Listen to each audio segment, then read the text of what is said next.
Many times it's your fears, family experiences, expectations, fears from our past failures, childhood experiences, experiences of your fathers, your parents, your mothers. It can be things you saw happen to people around you. All these can produce fears in our lives. Part of my pursuit in life is I'm trying to run away from my family story as possible. Because where I came from is not good. So part of my drive in life is fuel by what's running after me. My fears. I don't want to end up where my parents brought me. I don't want to be to my children what my parents were to me, because life was too much of a struggle. And you don't want your children to go through the same thing. Although it teaches you some lessons, you wonder, can't we learn these lessons a bit easier?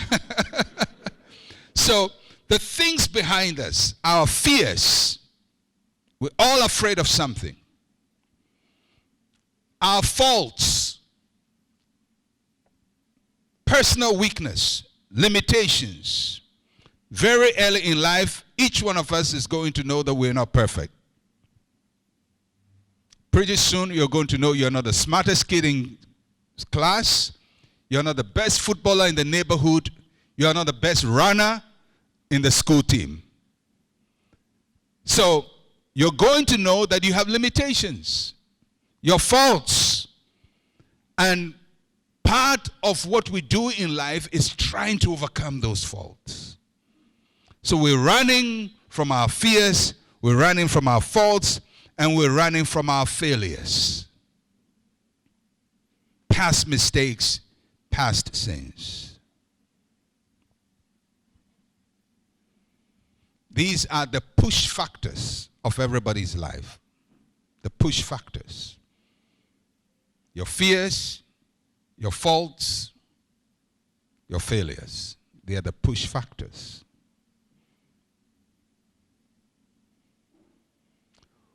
So when you find somebody who goes to work and works for 16 hours a day, it's not simply because they love their job.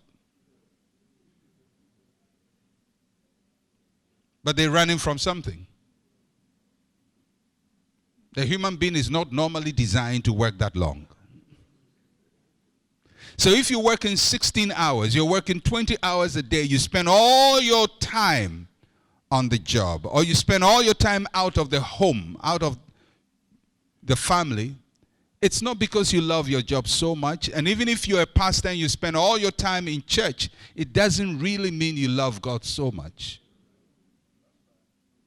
Maybe you're running away from your wife.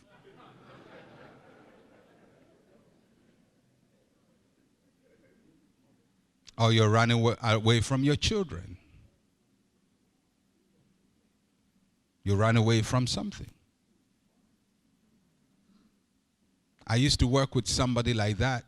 This guy could stay in the office for hours. And when the office closes, his lights are on.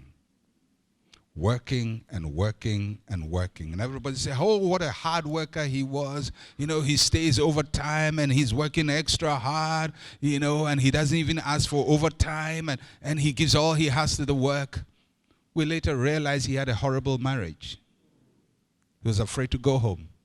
It had nothing to do with meeting deadlines. It all had to do that he was running away from something. So you have to figure out, what is running after me? What am I running away from? Because that will determine your pursuits.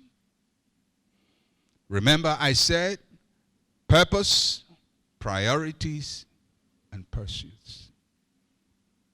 If you're going to balance your life, you have to do some serious introspection. It's not about time management, having a calendar and putting time to activities. No, it is checking your whole composition as a human being. What am I running from? Maybe you failed. Maybe when you were a kid, they told you you were too slow, you were a failure. Your older brother was smarter than you. Your younger brother is smarter than you. Older sister is smarter than you. You're not handsome enough. You're not beautiful enough. So you spend the rest of your life running from something. And believe you me, it can distort the way you manage the rest of your life. If you don't fix that, no calendar can fix you. Right. So, first you have to figure out, what am I running away from? Secondly, what am I running towards? One is pushing you, the other is pulling you.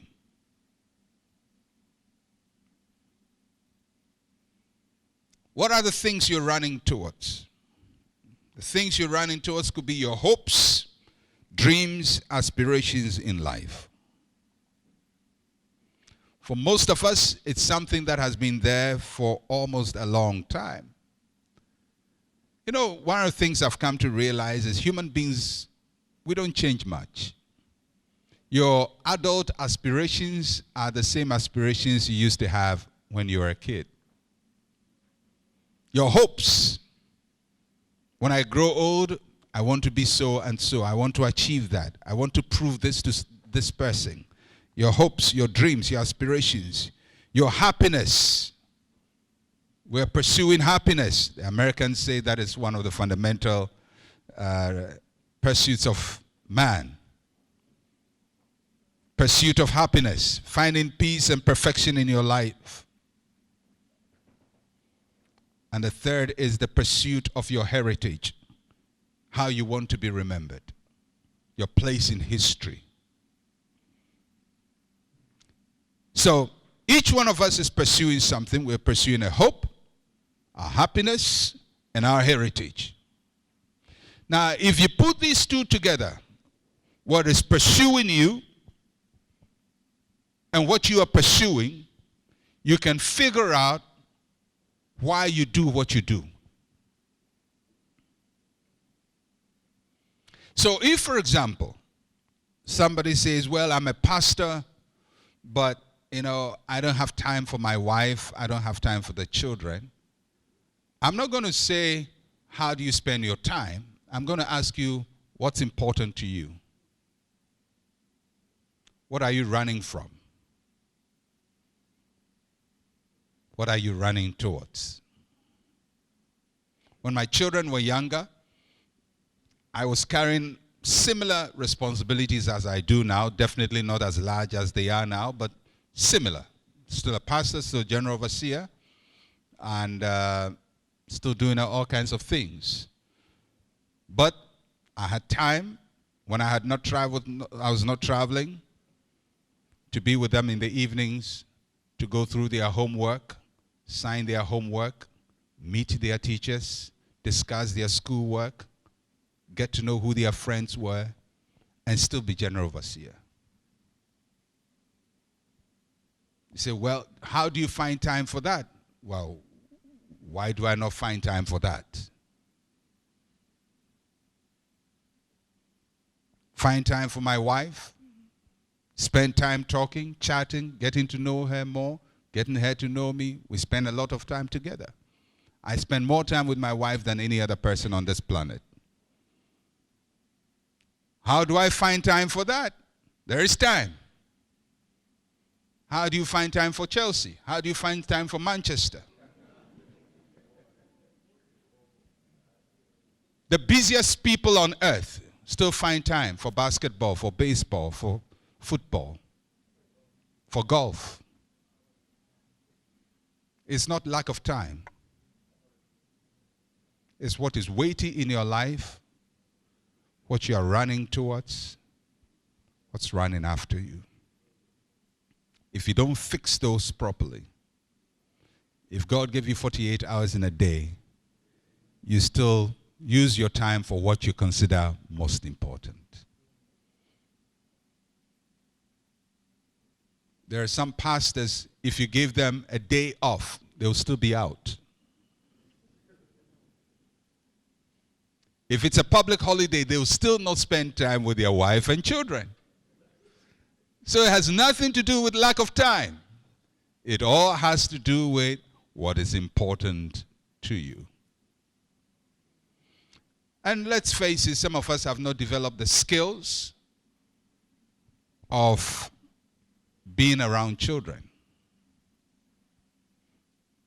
I know people who feel very awkward around their children because they don't know how to play with kids, they don't know how to converse with kids, they don't know how to make friends with their kids. Their whole life is hierarchical, authority, command. After they issue commands, there's nothing else to do. There's no conversation. And if you don't know how to make conversation, you can't be around kids. Because your children want to talk. They want to ask questions. They want you to participate in their world. Especially when they are very young. But if you haven't mastered that, then no amount of time will help you. So the point I just want to get across to you is it's not about time management. It's not about managing time. It's about managing what is important to you. It's about determining what makes you run, what is pursuing you, and what you're pursuing. If you fix it right, yes, there's a space for time management to get a calendar and your to-dos and so on and so forth and get it right. But those are very mechanical, and they can easily be done. What is hard to do is to determine what is important. So in my own hierarchy, my relationship with God is number one. It's what I put weight on. That's my number one. The second important weight is my relationship with my wife. Now, I'm not saying that should be your weight. I'm just telling you this is my weighting system. God, and by God I mean my time of prayer, of Bible study, of communion with God, of living for Him, of personal dedication, of spiritual formation. That's number one. Because it is out of that that I draw all my relationships. I will not commit adultery, not because my wife is the most beautiful woman. I'm smart enough to know she's not the most physically beautiful woman on the planet. I will not commit adultery because of that. I will not commit adultery because I want to live for God. That's my number one reason. Once I fix my relationship with God, everything else will be in order. My wife's state has nothing to do with my holiness. My holiness is unto God, not unto my wife, unto God. That she comes secondary. So whether she's in a good mood or in a bad mood, I'll still live for God. Whether she's beautiful or not beautiful, I'll still live for God. Whether she deteriorates physically or not, I'll still live for God. It has nothing to do with what she wears or how she paints her face. It all has to do with my relationship with God. If I fix that well, then I will be faithful to my wife. Not because of her, but because of God. So, number one is God. Number two, my wife. Number three, my children. Number four, my church.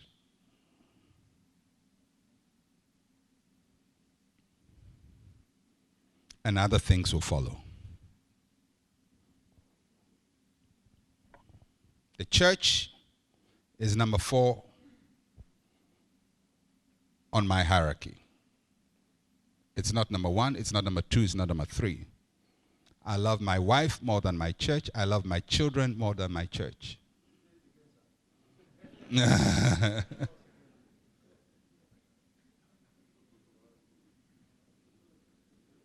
Because I'm supposed to love my wife as Christ loved the church. That's a superior love than the one I love my church. I didn't die for them. I wasn't crucified for them. And I'm not going to allow them to crucify me.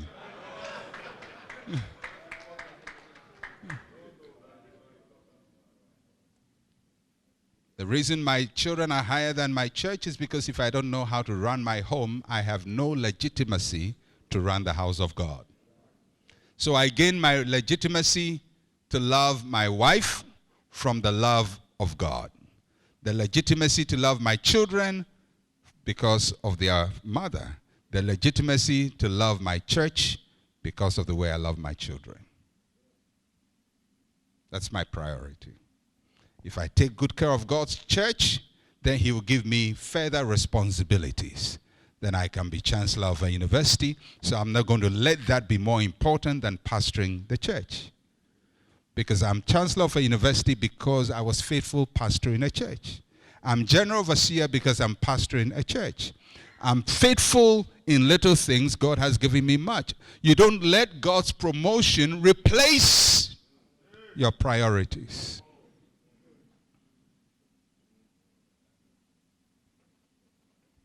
So, if I get my priorities right, then my time allocation will follow suit. I'm going to spend more time building myself spiritually, then time with my wife, then time with my children. I used to tell the children when they were younger, before you came, we were. And after you leave, we are. You go and marry your husbands and your wives. And when I say, hey, how are you doing? You say, well, you know, my wife says, my husband says. So, if my wife says she wants time with me, you're on your own. Because I'm going to be stuck with her for more time than any other person on this planet. If I don't know how to converse with her, what a miserable life I would have when all I have is her. So we sit, because let's face it, how long are your children going to be with you? 25. By the time you start childbearing, in the next 25, 26 years, all of them will be out. Then you have another 30 years. What are you going to do with it? Go on crusades? Go and save the world? And that's why some people are just out there saving the world. Preaching, casting out demons because they don't know how to converse with their wife. Now the devil is in trouble. Go home. Talk to your wife. Build your home. And build your ministry. Build your life. So what should be our highest pursuits in life? What should be number 1? Number 2. Philippians chapter 3 verse 12 says, not that I have already attained or am already perfected, but I press on that I may lay hold of that for which Christ Jesus has also laid hold of me. The first thing in my estimation that we should really pursue for is to know yourself as God knows you. Paul stated that was his number 1 pursuit. Not to win the world for Jesus. He didn't say this one thing I do to preach to the whole nations of the world. No, he says this one thing I do. Forgetting the things that lie behind, I press on to the upward call of Christ. I want to know myself as God knows me. That's what you want to do. Self-knowledge.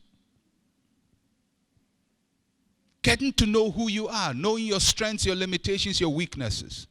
Get to know why you do what you do, why you get upset, what excites you, what encourages you, what demotivates you, what inspires you. Do you know yourself that well? Do you shock yourself? Do you do things that you never thought you would do? If you're doing stuff that you never thought you would do, then you don't know yourself. Get to know yourself the way God knows you.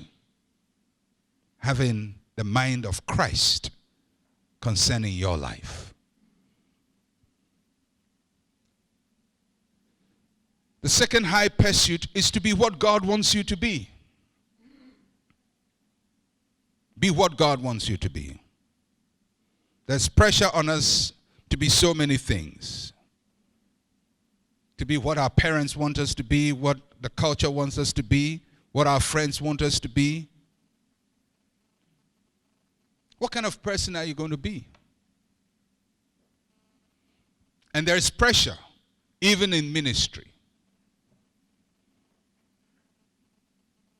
Because you're going to hear your friends have things you don't have. Send your children to schools you can't afford. And if you don't get your priorities right, you're going to start pursuing what your friends are pursuing. My friend sent his child to school in London. I'm going to do the same. His children are going to school in the US. I'm going to do the same. He's got that nice car. I'm going to do the same. He bought a house. I'm going to do the same. If that becomes your priority,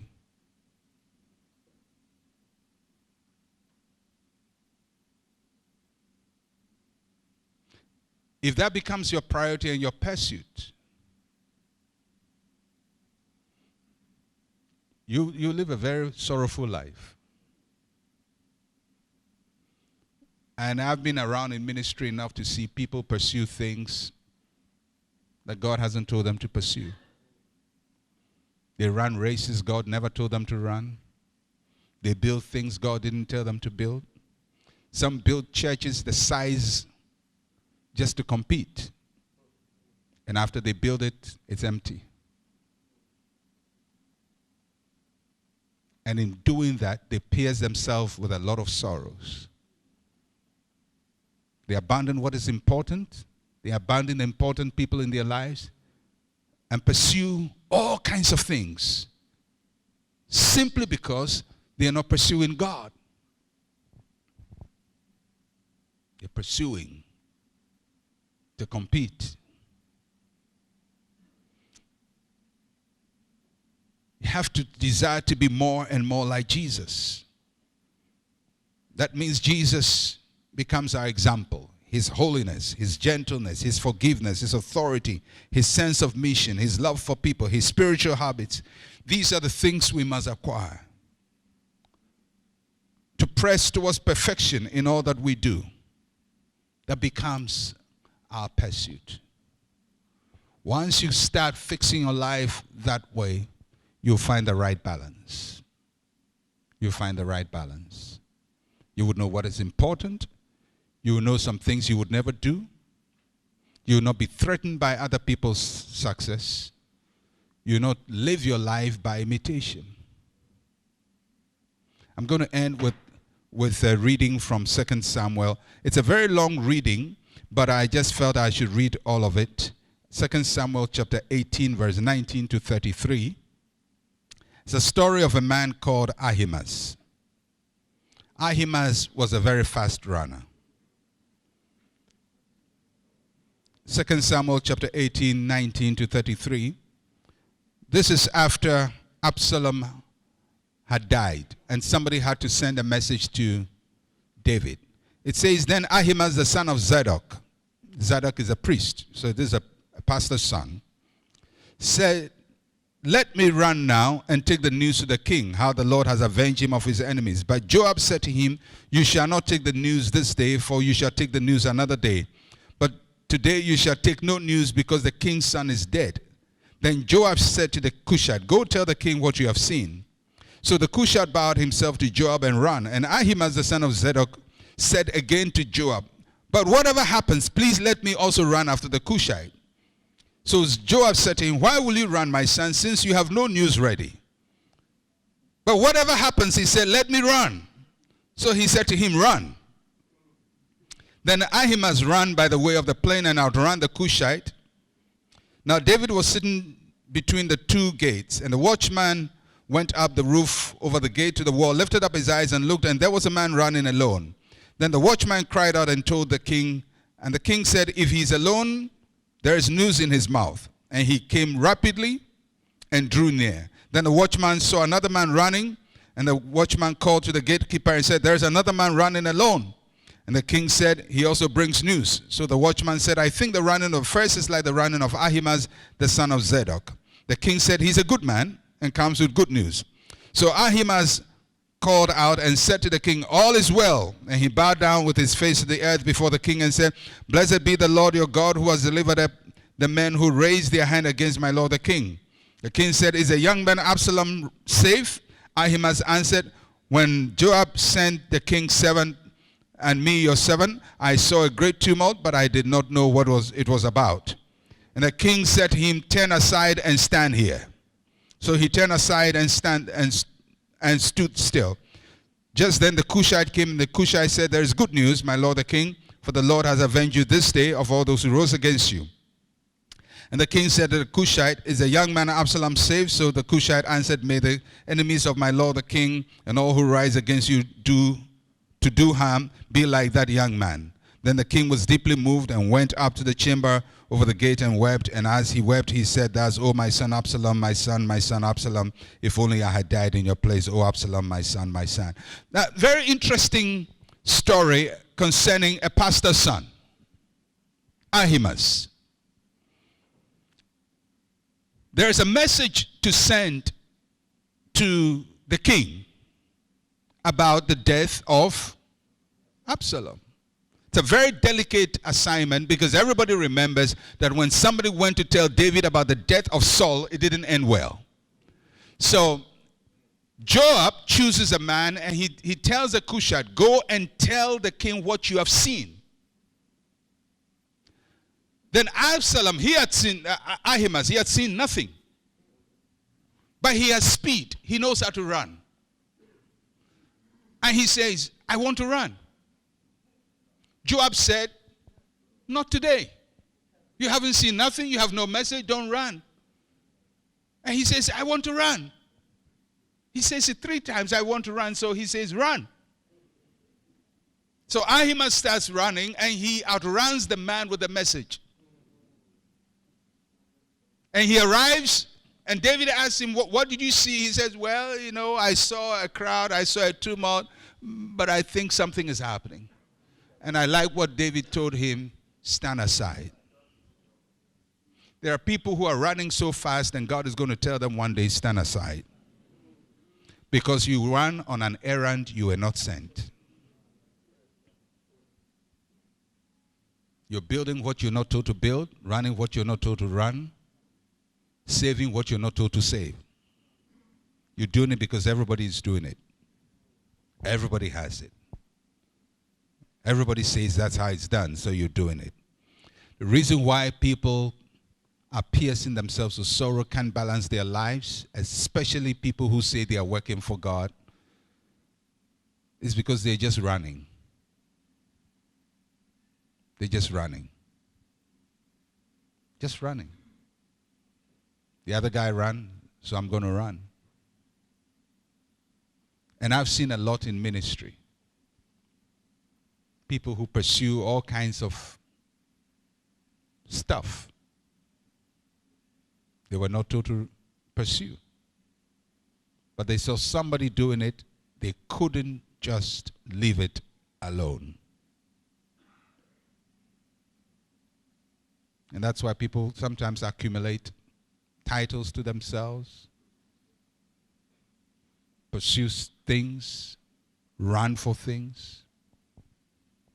And in the process, they leave the most important things behind. There are people running for ministry, they've left God behind. There's so many things people are doing that God is not in it.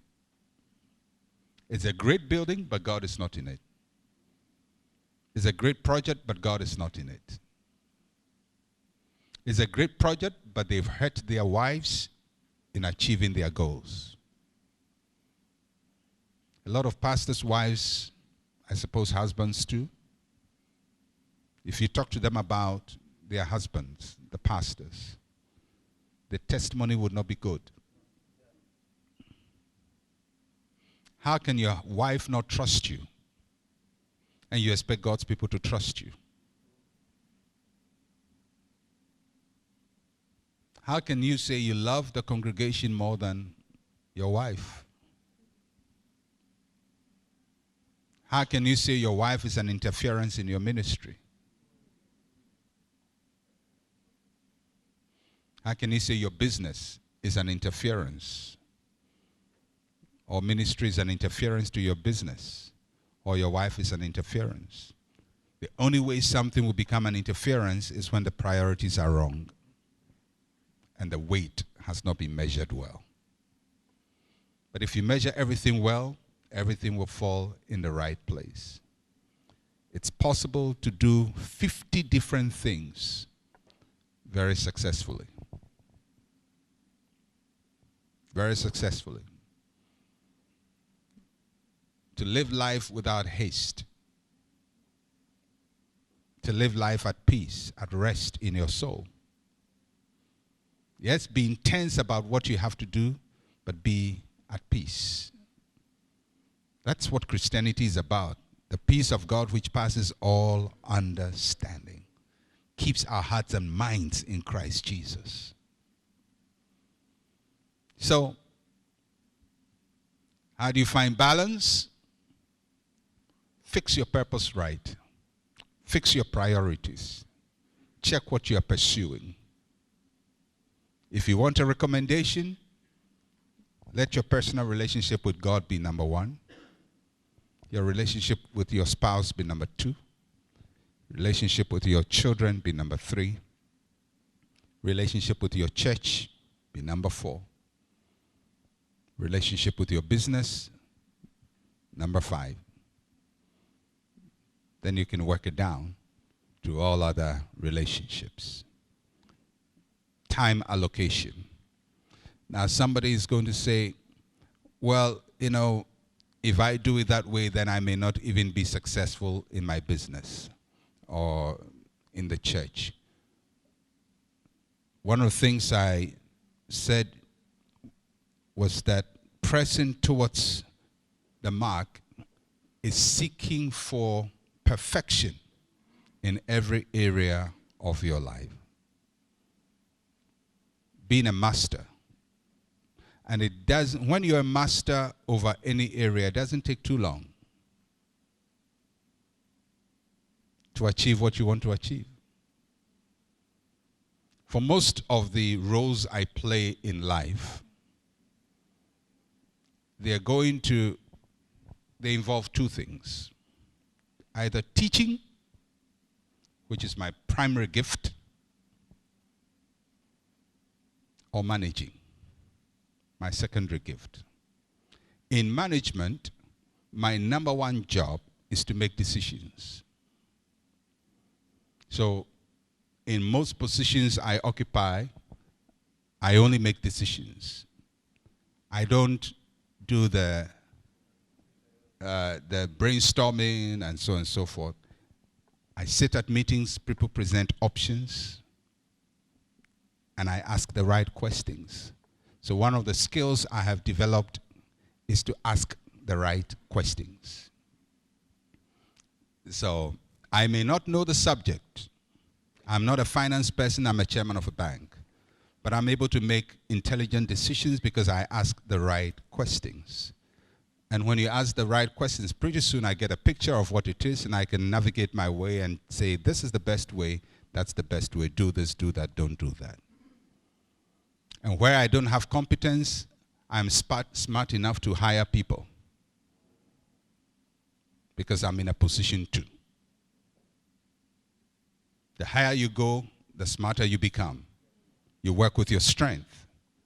And I'm constantly working in a situation where I don't have to spend too much time making a decision.